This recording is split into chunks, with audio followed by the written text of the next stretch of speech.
नमस्कार मित्रों, कृष्णा सोपती की कहानियों में उभरता मध्यवर्गीय समाज भाग 3 में आपका हृदय की अतल गहराइयों से स्वागत, वंदन, अभिनंदन। इससे पूर्व के व्याख्यानों में भी हमने कृष्णा सोपती की कहानियों में किस प्रकार से मध्यवर्गीय समाज की समस्याएं उभरी हैं, किस तरह से उनका चित्रण हुआ है और कैसे सोपती जी ने अपनी दृष्टि से उनका समाधान प्रस्तुत किया है, इस विषय में विस्तार से बात की थी।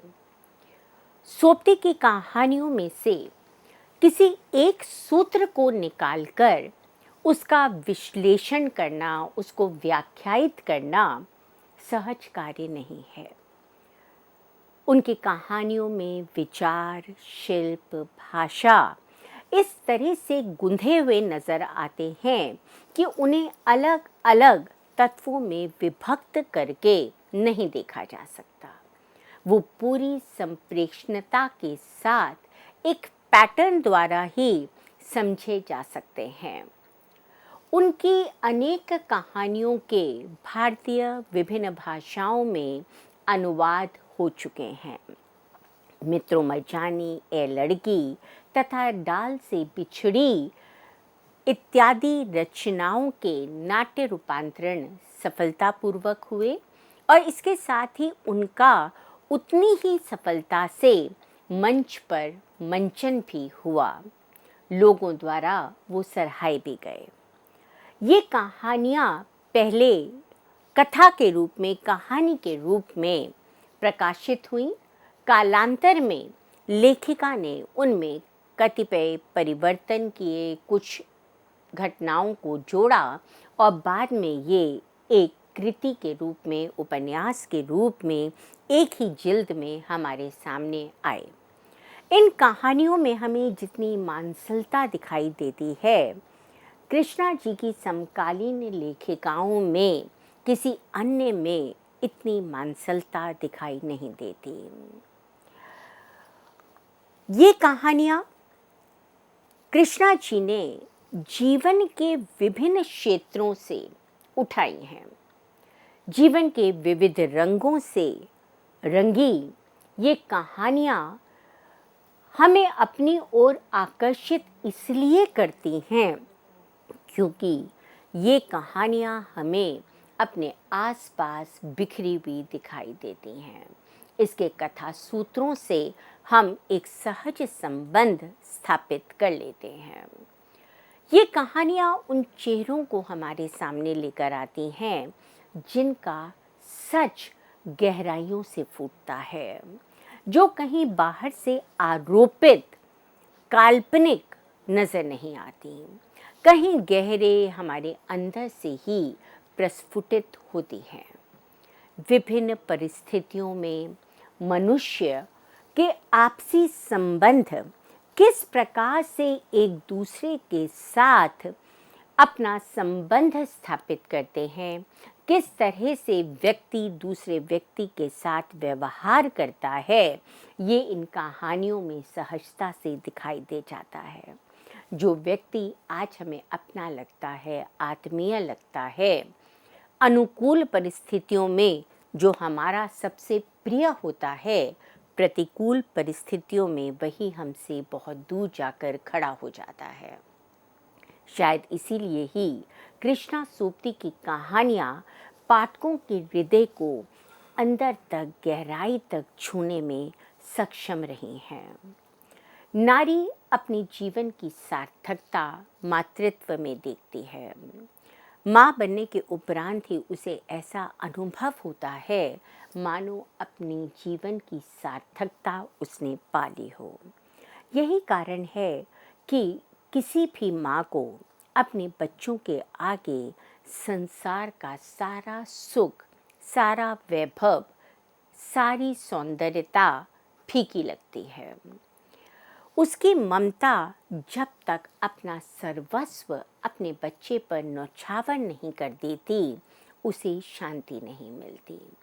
अपने लिए विभिन्न प्रकार के कष्टों को, संघर्षों को सहते हुए वह भरसक प्रयास करती है कि अपने बच्चों को, अपने परिवार को वो उज्जवल भविष्य दे सके। भोले बादशाह कहानी में विक्षिप्त बेटे को परिवार में वह स्नेह, वह आदर, वह ममता नहीं मिल पाती जिसका वह अधिकारी होता है, और उसे यह आदर, प्यार, स्नेह उसकी माँ से प्राप्त होता है। सिक्का बदल गया कहानी लेखिका की सर्वाधिक चर्चित कहानियों में से एक है। 7 पृष्ठों में समाहित ये कहानी देश विभाजन की पृष्ठभूमि पर लिखी गई है, जहाँ पर मानवीय मूल्य और रिश्तों में किस प्रकार से परिवर्तन आया, इसका अच्छा खासा दस्तावेज ये कहानी है। अज्ञे ने इस कहानी को बिना किसी काट-छाँट के, बिना किसी बदलाव के, परिवर्तन के प्रतीक नामक पत्रिका में स्थान दिया था। इसमें स्मृतियों का जिस प्रकार से प्रयोग किया गया है, जिस प्रकार से स्मृति और यथार्थ को जोड़कर लेखिका ने अपनी कहानी को विकसित किया है, उसकी तुलना हम निर्मल वर्मा की परिंदे कहानी से सहजता से कर सकते हैं। विभाजन का दर्द, उस समय के कतिपय महत्वपूर्ण प्रश्नों को पूरी ईमानदारी, यथार्थता, मार्मिकता के साथ ये कहानी अपने पाठकों के साथ साझा करती है। कहानी को पढ़ते हुए विभाजन की पीड़ा, विभाजन का दर्द, संत्रास, त्रासदी कहीं ना कहीं हमारे ज़हन में उपस्थित हो जाती है और एक सजीव चित्र हमारे सामने उपस्थित हो जाता है। कहानी में शाहनी और चनाव का संबंध बहुत गहरा, बहुत अटूट है। जब से शाहनी दुल्हन बनकर इस जगह आई थी, तब से वो निरंतर चनाब में स्नान करने के लिए जाती है। आते जाते लोगों से दुआ सलाम करना, उनकी खैरियत पूछना उसका नित्य प्रतिदिन का काम था। लोगों को आशीर्वाद देना, उनके दुख दर्द को समझना और भरसक उनका समाधान करना शाहनी का काम था। उसके आसपास की सारी ज़मीन, कुएं, बड़ी सी हवेली सभी तो शाहनी के थे, किंतु परिस्थितियों के बदलने के साथ धीरे धीरे सब कुछ बदलता चला गया। शेरा, जो उसका स्वामी की तरह से देखभाल करता था, किसी छाया की तरह उसके पीछे डोलता रहता था, वो भी बहकावे में आकर एक दिन उसकी हत्या करने के लिए उपस्थित हो जाता है। पर जब उसे लगता है कि नहीं, ये वही शानी है जिसने उसे माँ की ममता दी थी, तो उसके हाथ कँपकँपा उठते हैं। शेरा जब शाहनी को घर छोड़ने के लिए कहता है, तो वह चुपचाप अपनी स्वीकृति दे देती है। किसी भी प्रकार का विरोध नहीं करती। वो ये नहीं पूछती कि जहाँ से मैं दुल्हन बन के आई थी, वहाँ से मेरी अर्थी उठनी चाहिए, मुझे इस तरह से यहाँ से क्यों भेजा जा रहा है। रसूली की आवाज़ उसे चौंका देती है। शाहनी सबको छोड़कर चली जा रही थी। शाहनी को वह सब छोड़ना ही होता है जो अब तक उसका अपना था, जिसे इतने लंबे समय तक उसने सहेज कर रखा था। हवेली, उसमें रखी हुई ढेर सारी यादें, ढेर सारी चीज़ें, गैर ज़रूरी सामान, ज़रूरी रिश्ते नाते, पड़ोसी, माया, ममता, आपसी संबंध, क्या था जो वो अपने पीछे छोड़कर नहीं जा रही थी। आसपास उसे घेर कर खड़ा हुआ जनसमूह रो रहा था। उनकी विवशता थी कि वो शाहनी को रोक नहीं सकते थे, और दूसरा उनके मन में ये प्रश्न कौंध रहा था कि शाहनी उनके बारे में क्या सोच रही होगी। जिस शाहानी ने उनकी हमेशा सहायता की, शाह जी के बाद उन्हें अपने बच्चों की तरह रखा, आज उसे ही सब कुछ छोड़कर जाना पड़ रहा है। शेरा आगे बढ़कर शाहानी से आशीर्वाद लेता है और शाहानी अपना कांपता हुआ हाथ उसके सिर पर रखकर दुआ देती है। शाहानी अपनी संपूर्ण संपत्ति को छोड़ ट्रक द्वारा भारतीय पंजाब की ओर रवाना हो जाती है, क्योंकि अब उसका वहाँ पर रहना उसकी मृत्यु का कारण बन सकता था। पूरा गांव शाहानी के साथ अपने 50 साल के लंबे संबंधों को याद करके दुखी था, अपनी विवशता पर रो रहा था। ट्रक के बढ़ते बढ़ते लोग शाहानी से दिल छोटा ना करने की इल्तिजा कर रहे थे, उसे अनुरोध कर रहे थे कि शाहानी अपनी दुआओं में उन्हें याद रखे। उनकी बातों से, उनकी आंखों से एक बेबसी टपक रही थी। लेखिका ने शाहानी को केंद्र में रखकर इस पूरी रचना के माध्यम से पारंपरिक मूल्यों की पुनर्स्थापना करने की कोशिश की है। वह गांव में फैले हुए सांप्रदायिक दंगों में अपना सब कुछ खोकर भी चुपचाप चली गई थी और ये दुआ कर रही थी कि सांप्रदायिक दंगे जल्दी से जल्दी खत्म हो जाएं और लोग पहले की तरह सौहार्द से, प्रेम से, एक दूसरे से भाईचारे की तरह मिलकर रहें। उसे जाता देखकर इस्माइल भी आगे बढ़कर भारी स्वर में कहता है, शाहानी कुछ तो कह जाओ, तुम्हारे मुंह से निकली आशीष झूठी नहीं हो सकती। शाहानी ने उठती हिचकी को अपने अंदर ही दबा लिया और कहा, रब तुम्हें सलामत रखे बच्चा, खुशियां बख्शे। जाते हुए भी शाहानी सबकी खुशियों की दुआएं देकर जाती है। निकष 1957 के प्रारंभ में इस कहानी का सृजन हुआ और कृष्णा सोपती की डार से बिछुड़ी पुरुष सत्तात्मक समाज में किस तरह से नारी की एक दुर्दशा होती है, इसे इसमें अभिव्यक्त किया गया है। निकष कहानी संग्रह है, डार से बिछड़ी कहानी है। 17 अध्यायों में विभक्त पाशों की व्यथा कथा को ये रचना अपने आप में समेटे हुए है। आकार में हम इसे एक लंबी कहानी या कथा या उपन्यासिका मान सकते हैं। भारत पाकिस्तान विभाजन के अवसर पर परंपरागत जीवन मूल्यों में परिवर्तन आया था। जो लोग एक दूसरे के साथ भाइयों की तरह रहते थे, अब वो एक दूसरे के खून के प्यासे हो गए थे। आरोप, मिथ्यारोप, आंदोलन, अराजकता, सांप्रदायिक दंगे, ऐसा क्या था जो उस समय नहीं हो रहा था। पारंपरिक मूल्यों में अविश्वास के कारण जनता अपने लिए नवीन मूल्यों का गठन करना प्रारंभ कर चुकी थी। विडंबना ये थी कि पुरातन मूल्य उन्हें अब प्रगति के मार्ग में अवरोध उत्पन्न करने वाले लग रहे थे। नए मूल्यों का वो अन्वेषण कर रहे थे और इसलिए एक द्वंद्व की स्थिति सहज रूप में उनके मन मस्तिष्क पर छाई हुई थी। कहानी की बड़ी भाग्य के भरोसे बैठे रहने की अपेक्षा भारत की आज़ादी में किस प्रकार से साहसपूर्ण ढंग से नारी लड़ना चाहती है, अपने आप को अभिव्यक्त करना चाहती है, ये लेखिका ने पाशो नामक अपनी नायिका के माध्यम से बताया है।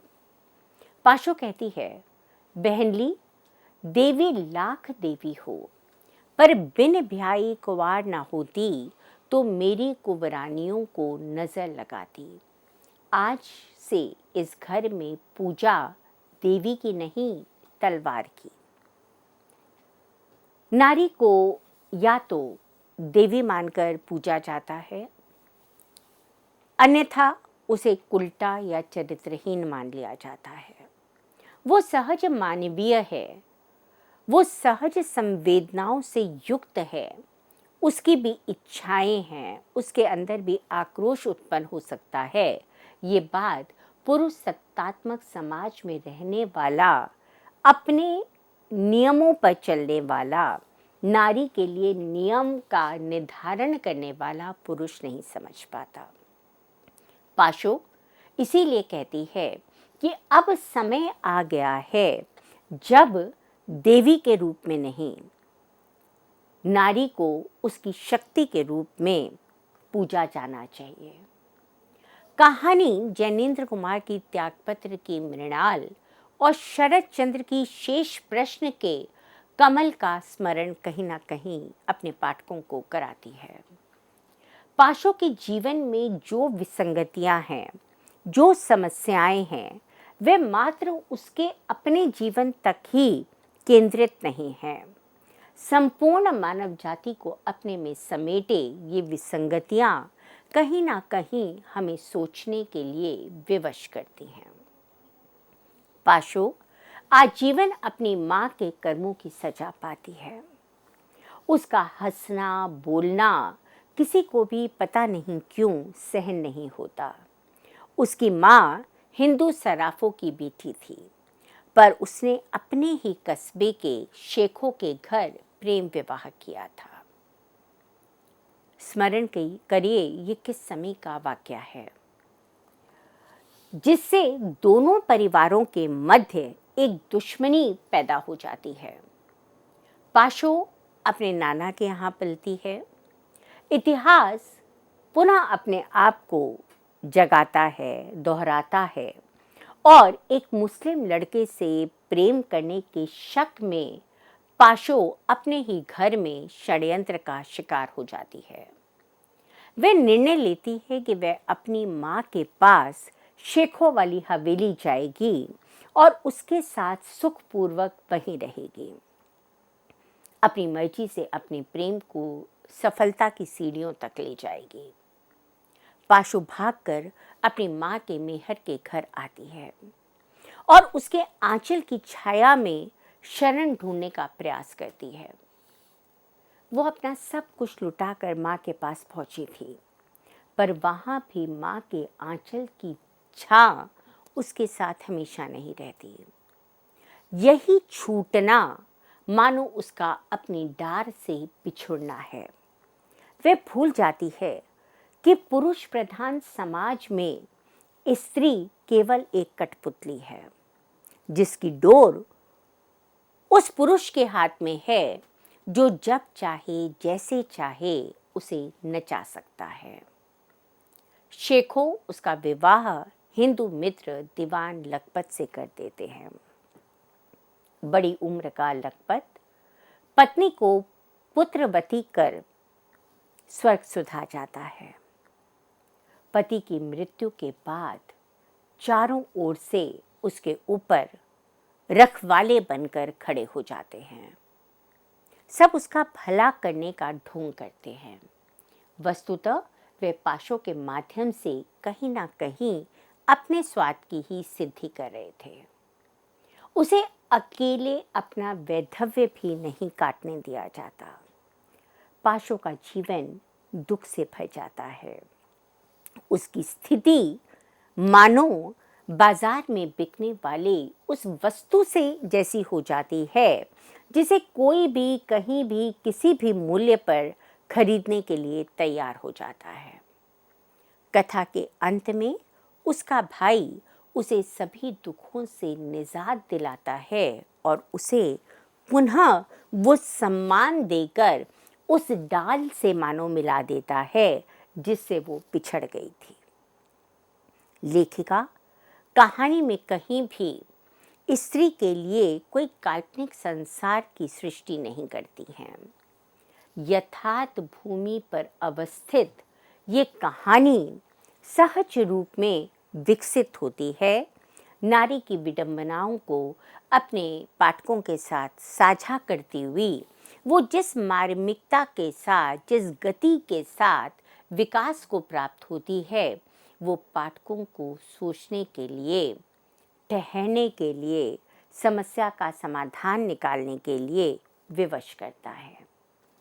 इसी रचना में ममदू अपने हित के लिए दीवान की मृत्यु के उपरांत उसके शत्रु बरकत से जाकर मिल जाता है।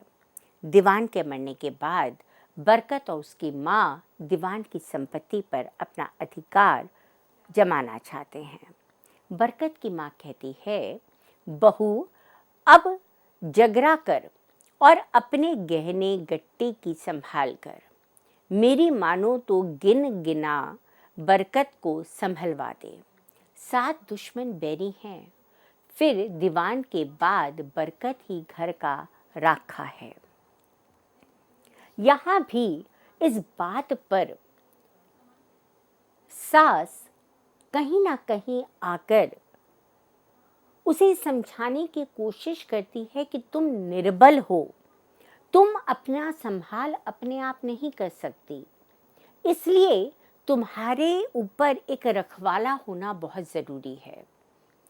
अब दीवान की मृत्यु हो चुकी है और इसलिए बरकत ही तुम्हारा राखा बन सकता है। कथा कहीं से भी सायास लिखी भी मालूम नहीं होती है। भाषा की दृष्टि से, शब्दों की दृष्टि से एक सहज प्रवाह, एक गति हमें सर्वत्र दिखाई देती है। कहीं पर भी लेखिका ने शब्दों को खोज खोज कर निकालने का प्रयास नहीं किया है। पात्रानुकूल, प्रवेशानुकूल, परिस्थितियों के अनुसार, प्रसंग के अनुसार जिस भाषा के शब्दों का उन्हें ऐसा अनुभव हुआ कि ये उनकी कथा के साथ न्याय कर पाएंगे, उन शब्दों का उन्होंने प्रयोग किया है। कृष्णा सोप्ती की ही उक्ति है, मैं किसी प्रेरणा या बाहरी दबाव से नहीं लिखती हूँ, मैं अपने समूचे होने में रचकर, बैठकर जीने की तरह लिखती हूँ। उसी वक्त लिखती हूँ जब लिख डालने के सिवा कोई चारा ना रह जाए। कह सकते हैं कि कृष्णा सोप्ती सोचकर नहीं लिखती कि आज उन्हें कहानी लिखनी है या आज उन्हें उपन्यास का कोई अंश लिखना है। जब कोई भाव, घटना उन्हें अंदर तक आंदोलित कर देती है, एक बेचैनी उनके अंदर उभरने लगती है, तब उनके भाव कागज़ पर उतरने लगते हैं। अन्यथा वो लिखने में अपने आप को असमर्थ अनुभव करती हैं।